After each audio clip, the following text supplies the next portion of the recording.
Hello everyone, this is Joel Davis, founder of the United Medical Transportation Providers Group and author of the best-selling ebook, How to Build a $1 Million Medical Transportation Company. Thank you so much for taking the time to visit my site, but more so, congratulations on investing the time and effort into researching the very real prospects of starting your own successful NEMT business. I would argue that one of the most common questions we receive is something along the lines of, Joel, is there still real opportunity for me to start my own NEMT business? Now, because I'm a visual person, if you're at all like me, you want to see things in front of you. So rather than me share my own biased opinion or share experiences of working with client providers around the country, let's take a look and see what the U.S. Census Bureau has to say. Now, we all know that the elderly population is exploding worldwide.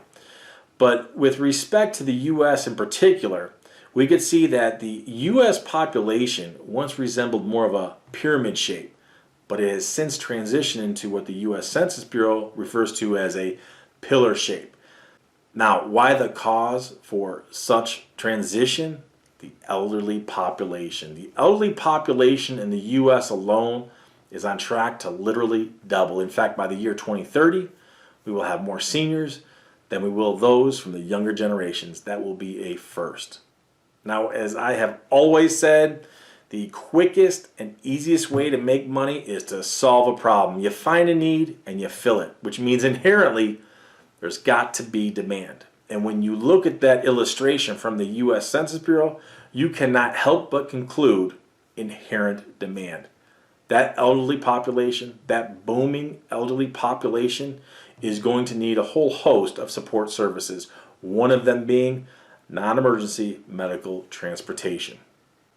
Now, I would argue the second most common question we receive somehow revolves around someone asking about opportunity within their specific community. Now, obviously, I don't know anything about you at this point, so I can't speak to your specific community, but I would tell you to consider two critical variables. The first being hospitals, nursing facilities, skilled care facilities, rehab facilities, assisted living facilities, independent living facilities, retirement communities, senior centers, dialysis centers, outpatient clinics, physical therapy, in addition to all the seniors living at home.